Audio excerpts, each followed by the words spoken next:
Hello, welcome to this video. Today I'm going to show you the bike that I used to take on the Accursed Race over in the Balkans. Now the Accursed Race is a 1,000 mile bikepacking race starting in Skoder, Albania and traversing north through Montenegro, Bosnia and Kosovo. It's rugged, it's off-road, and a mountain bike is a bike for the job, so I'm going to show you what I used. But before I go any further, a big thank you to Hone Foods for sponsoring my Accursed coverage. They're based here in Cambridgeshire and they make coffees and gins and things like that. So yeah, check out their website and there's a 20% discount code below if you fancy some coffee. So if you regularly watch my videos, you may recognize this bike from the Atlas mountain race, and it is a very similar setup. So I'm running the prototype Mason macro frame. That's their new 100mm travel aluminium hardtail, and it's the same bike I use for Atlas. In actual fact, I didn't change very much at all. So a lot of the components are identical, however I did make a few key changes. Now I'll start with the basics that are unchanged since Atlas. So I'm running a Shimano XT 12-speed mechanical group set. In actual fact, I didn't even change the chain. I used the same cassette. Everything was working fine, so I thought, well, it's done 500 dry miles on it, I'll see what I can get out of it, and it's still working good now. So yeah, good on Shimano for making nice reliable components. However, the rear cassette did start creaking a bit. I think I just should have greased it a little bit more before I started. I'm also running the same SLX brakes. Again, I didn't even fit new brake pads before the race. They're the Shimano sintered pads, and they've still got life in them now 1,000 miles later, and it was anything but dry at times on the Accursed Race. So that just goes to show, pay for the quality brake pads and they will definitely pay you back over time. I also ran a redshift seat post, a suspension seat post and an ergon saddle. Again, not touched since Atlas. And the wheels and tyres, these are prototypes of the brand new Hunt Proven Dynamo wheels. Again, use them for Atlas. And in actual fact, the tyres, they're Vittoria Mezcal's 2.25s, sorry, 2.35s I should say. And they did Atlas too. I didn't touch them. They were pretty, they had some good enough wear on them before the race. I was going to swap front for rear, but I didn't get around to that in the end, so I just topped them up with new sealant. I used stand sealant, and they were fine. The rear's starting to get a little bit low. There's not going to be too much more left on that, but the front's pretty good, so it was an interesting experiment. As well, there's probably a good 1,600 miles, 1,700 miles worth of racing on there. And they hold up well, so yeah, very good experiment and zero punctures.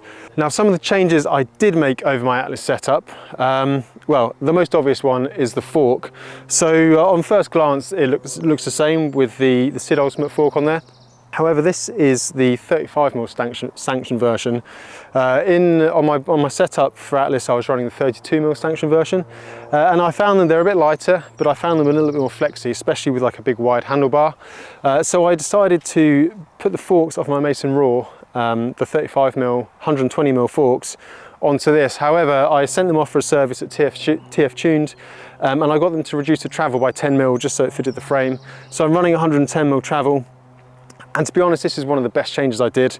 There was a lot of rough off-roads on the Accursed route, like proper mountain biking, and just having a stiffer fork chassis really made a difference. And I definitely used that extra 10mm of travel. So that was a really good change, and yeah, I'm glad I did it, and I'm happier carrying more weight for that extra stiffness. The other change I made was to the cockpit. So you may remember on the Atlas, I had a few issues with the bars being quite sort of narrow in the middle, not much clamping area. So I changed across to these data bars. They're nice and wide. They're a little bit straight for my liking, but I soon got used to it. I would have preferred a bit more sweep. And I put the mini Data Blast tri-bars on there. I didn't want a full-on aero setup, but just something to rest my arms on. And again, that worked really well. No real problems. And I've reverted back to the ergon, I think they're the GS2 grips, which I used for Silk Road last year in this funky green colour. They're an ex-team kind of grip, I think. But I really missed the bar ends in Atlas, and yeah, the long climbs on the Accursed Race, with the long climbs, I was really grateful to have that extra hand position, and they worked really well for me. Now, onto the luggage. It does look very similar to my Atlas setup. In actual fact, I use the same tailfin flip top tube pack. That's the larger volume one. I did actually have a new tailfin R&D division bag made for this. The old one was getting a little bit worn around the edges, so this is a fresh one, custom made for the frame. And I also had a new, it's It's not production, it's an R&D sample. Tail fin cargo pack with these big pockets on the side, which I'll show you in more detail later on. But yeah, these could well be making production soon, so it was nice to put them through the paces and it worked really well. You may also notice a pannier on the side here. Now, I didn't actually use this for the race. However, because it was a no-fly to get to the event, I ended up driving to Zurich, then taking 2 trains to Ancona, then a ferry to Durrës, and then cycling to the start. So I used the tailfin panniers just to carry all my other stuff, like casual clothing for around the race, and also my folding bike bag. So when it came to the race, I took these off, and then I was off into race mode nice and quickly. For lighting and electronics, I just use my trusty K-light system. Now, this has done numerous events now. Really sturdy, lasts really well, and I'm a big fan of them. So yeah, I've got the mountain bike beam pattern light on the front. It's got a really wide spread, and when you're tired at the end of a race or at night, it really just does help ease the pressure on your eyes, and there's no excuses for not riding at night with that on. It's like riding in daylight. I've also got the rear light on the back here, so that's always blinking, just a bit of peace of mind for you know, if you hit the road sections, and you don't have to worry about turning things on and off. And I've also got the USB charger in the side pocket. I use that just to charge my Wahoo, and then I had a power bank which I used just to keep my phone topped up, or I just take a socket, and every time I stopped at a cafe or somewhere, I just top it up that way. I also have a second light here. It's an exposure light, and it's just on the saddle rail bracket. I didn't actually end up using it, but it's always good to have 2 lights. In actual fact, you need 2 lights to take part in these races. So that was there as a backup. Other upgrades on the bike, I'm a big fan of enduro bearings, as you probably know by now.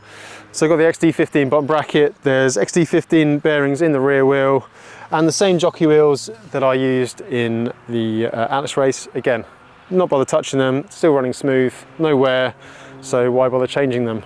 For hydration, I just had 2 1-litre bottles. So these are the Zefel Magnum bottles. They're the best 1-litre bottles I can find, and yeah, it was enough for me.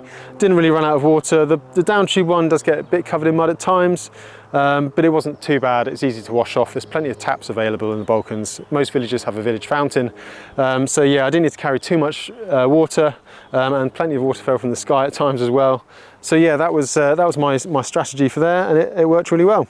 So that was my bike for the Accursed Race in the Balkans.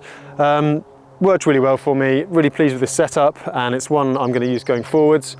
Maybe I might get a production frame soon with some paint on it, but I think this raw frame has a bit of character for now, so I do kind of like it, and we've been on some pretty cool journeys together. So yeah, works for me. Hopefully there's some inspiration for you to use on your bike setups. So thanks for watching, and see you in the next one.